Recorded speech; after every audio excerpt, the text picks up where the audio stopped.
ሰላም ቤተሰቦች እንዴት ናችሁልኝ? ሰላማችሁ ይብዛ። ሼር፣ ሰብስክራይብ፣ ላይክ እያደረጋችሁ አበረታቱኝ። ዛሬ ደግሞ በሆነ ጉዳይ መጥቼ ነው። እንደውም ሰው ጨው አይደለ ስኳር በምላስ ያልቀም ሰው። አረ የትኛው ነው የሚታመነው ሰው አለች ዘፋኛ። ትላንትና የሆነ ቪዲዮ አየሁኝና በጣም ገረመኝም በጣም አሳዘነኝም። እንደገና ደግሞ ሰው እንዴት ይታመናል? ከማን ጋር ይኖራል? በጣም ግራ ያጋባል። የምሬን ነው። እንግዲህ ያው ከኢትዮጵያ ሯጮች የታወቀች አይታችኋት ይሆናል። ኢቢኤስ ላይ ቀርባለች እና ገለቴ ቡርቃ የምትባለው እንግዲህ የሀገር ባለውለታ ሀገርን የምታስጠራ አንድ ታዋቂ እንደዚህ አይነት ሰው የሚጎዳ ከሆነ እንግዳው ሌሎቻችንማ ምንም ነን ማለት ነው። ብንጎዳም ችግር የለውም። እና እንግዲህ ሰይፉ ፋንታሁን ላይ ቀርባ አይታችኋታል። ምን እንደሆነች ምን እንዴት እንደተጎዳች እና በገዛ ባሏ አብራው በኖረችው ባመነችው በጣም ከባድ ነው።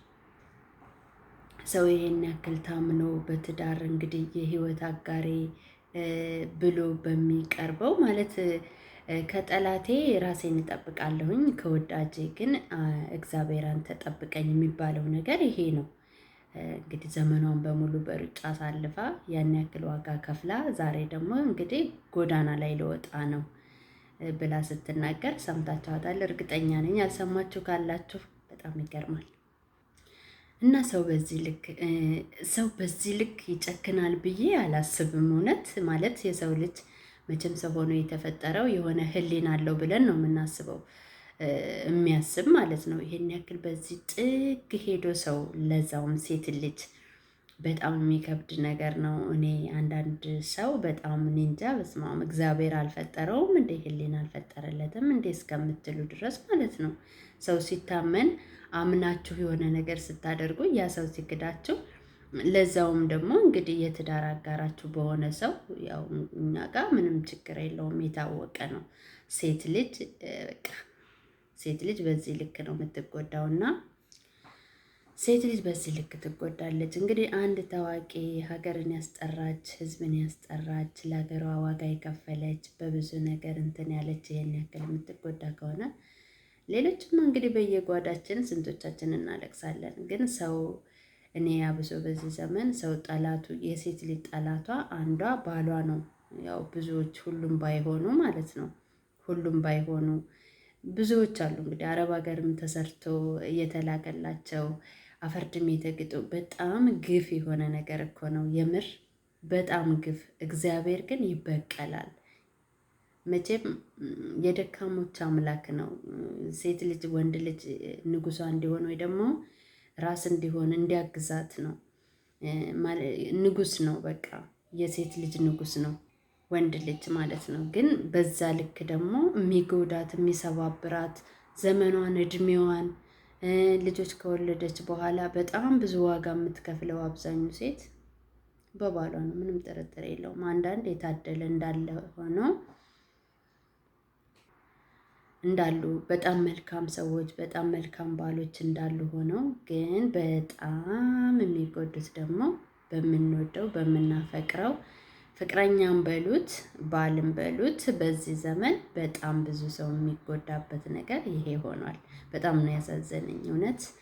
እና ለምን እንደዚህ ተጨካከንን? አላቅም። 1000 ዓመት ነው ወይ የምንኖረው? 1000 ዓመት ብንኖር ደግሞ አንዱ የለፋበትን አንዱ ይሆነዋል ወይ? እውነት የሚቻለም ለክፎች ነው የምታደላው ማለት በቃ በቅንነት ለሚያደርግ ሰው ለጻድቅ ሰው በእርግጥ የጻድቅ ሰው ማለት መከራው ብዙ ነው። ይቻለም ሲስተሟ ራሱ አንዳንዴ ክፉ ለሚያደርጉ እግዚአብሔርን ለማይፈሩ ሰዎች ነው የምትወግነው። ግን ደግሞ ፍርድ አለ። መቼም እንደፈለግን በዚች ምድር ላይ ልንኖር እንችላለን፣ ሰው ልንበድል እንችላለን። ሰው ደግሞ የዘራውን ማጨዱ አይቀርም። መቼም ይቻለም ብዙ ዓመት ብንኖርባትም ከ80 ዓመት ወይ ከዛ በላይ አንኖርም። እስከዛች ለምንኖራት ዓለም ግን ተንደላቀን የሰው ግፍ በልተን የሰው ጉልበት ሰውን አስለቅሰን አብሶ ደግሞ ሴት ልጅ አስለቅሳችሁ የምትኖሩ ወንዶች እኔ አላቅም ማለት ምን ያክል እንኖራለን ብላችሁ አስባችሁ እንደሆነ ባላቅም፣ ግን እግዚአብሔር የበቀል አምላክ ነው።